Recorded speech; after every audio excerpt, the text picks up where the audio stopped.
Do you guys remember when Fall Out Boy's bassist Pete Wentz and pop artist Bebe Rexha had a ska, electronic, reggae, dubstep band together? Well, to be fair, a lot of people probably do not remember that at all, so that's why we're talking about it.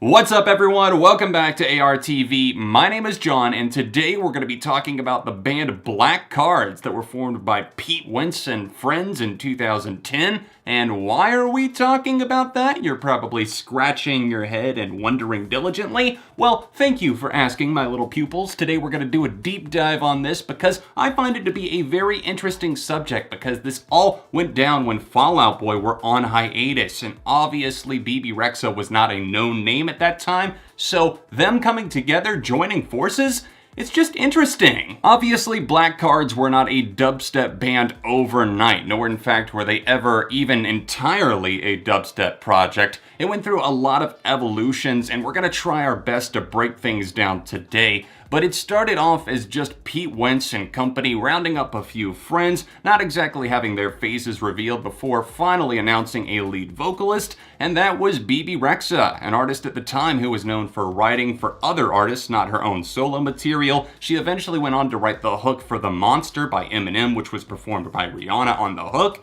and she has successful solo tracks like I'm a Mess and of course Meant to Be that are successful worldwide. With Pete and Bebe being from entirely different backgrounds, a New York City girl and a Chicago, Illinois artist who played in a punk rock band, many of you are probably wondering, how did these two minds ever come together in the studio? Well, as it turns out, legend says that they met one day because Bebe was recording vocals for somebody else's scratch take, and she eventually was found by Pete, who said, hey, I'm looking for a singer in my band. And the word got passed around. It wasn't exactly finalized overnight, but this eventually led Bebe Rexha to join Black Cards, and they started releasing material and playing shows together. However, Bebe Rexha was not a founding member. Pete Wentz started this project. He was looking to scratch some sort of musical curiosity because he had a fascination with British electronic music, also ska, funk, reggae, and he was looking to do something else entirely. So he formed the project Black Cards with the intention of playing bass and being a band once again. Fall Out Boy had announced a hiatus in 2009, which sent so many fans into a fury. They were wondering if they would ever come back.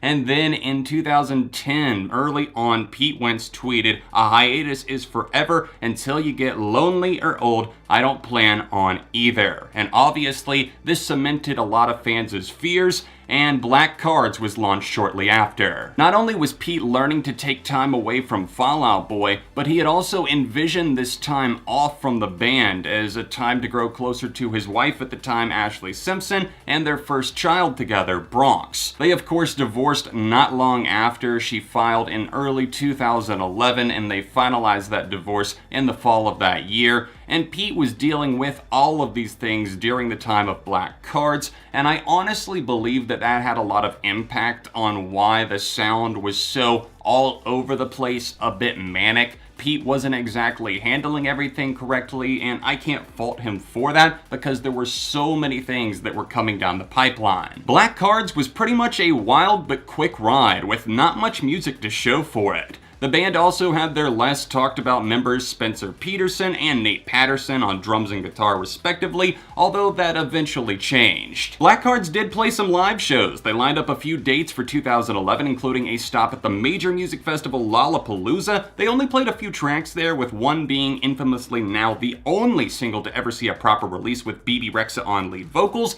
That was Dr. Jekyll and Mr. Fame.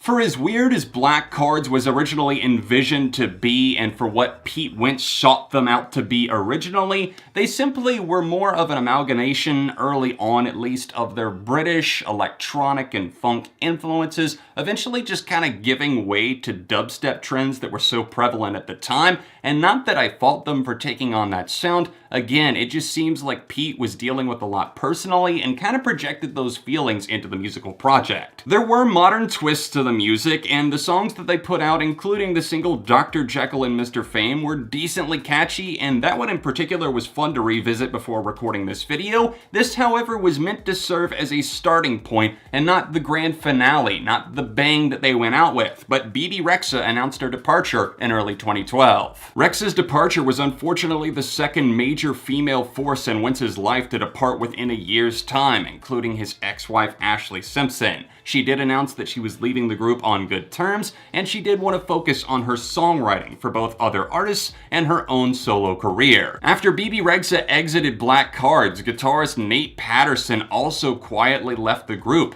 leaving them to carry on as the duo of Pete Wentz and Spencer Peterson. Before the dust could even settle with the members leaving, Pete Wentz announced that the band were carrying on as that duo, and they started releasing remixes of Rihanna, Major Lazer, and other tracks to Hype.fm. It was something that felt like a little bit of a trend grab at the time because electronic music was such a huge force to be reckoned with. It kind of felt like Black Cards were jumping on that trend because they had been an entirely different entity to begin with, and now here they are making dubstep music and remixes. Now, obviously, at the time, it felt like Pete Wentz did have his heart in it. He said that he was taking this on head on. He wanted this to be something where he could express his passions, and it seems like Spencer expressed similar interests. They did release the Use Your Disillusion EP in July of 2012. But with any project that Pete Wentz comes on board with, it seems like he's kind of like a solar eclipse. Eventually, he takes the front seat and nothing else is really able to be seen. Use Your Disillusion, however, was not a bad project. It presented collaborations with Amba Shepherd and Matthew Koma, who had also collaborated with Zedd, and I feel that the quality of the EP wasn't exactly top-notch. I remember downloading it on iTunes because I was a pretty big fan of really any of the things that ex-Fall Out Boy members were doing. That included The Damn Things, and of course Soul Punk by Patrick Stump.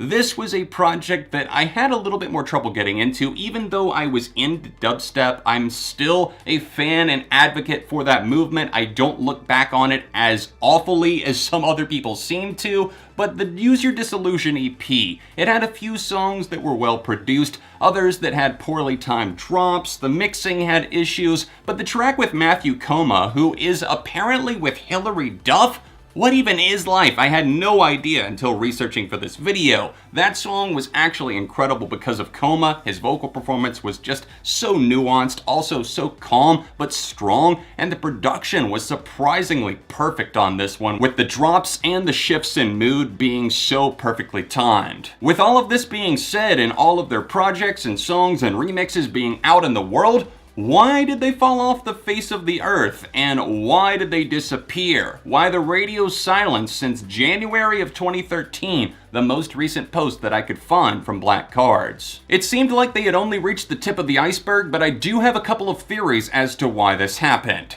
Number one, Fall Out Boy got back together in 2013. They had recorded in secret throughout the end of 2012, and obviously that is a big band, a big project that takes a lot of work, and obviously more of Wentz's mentality. Number two, Bebe Rexha is what held a lot of people's interest in this, and to me, I feel like that's what made it feel like more than just a DJ remix project. And losing her was pretty much the big blow that this group didn't need. Number three, the interest in that style of music had faded pretty quickly, at least in the mainstream's eye, and Pete was probably ready to jump back into his already established and commercially viable band Fall Out Boy. Whatever the case may be, just know that at one point in time, somewhere in the world, a punk rocker from Chicago and a singer-songwriter from New York City were sharing the stage together, playing in a band together, and even playing at some major events like Lollapalooza up on stage. Roughly 7 years removed from Black Cards at this point, it's hard to imagine a world in which we would actually get a legitimate explanation as to why the group ended, why Rexha actually departed beyond the fact that she wanted to pursue a solo career.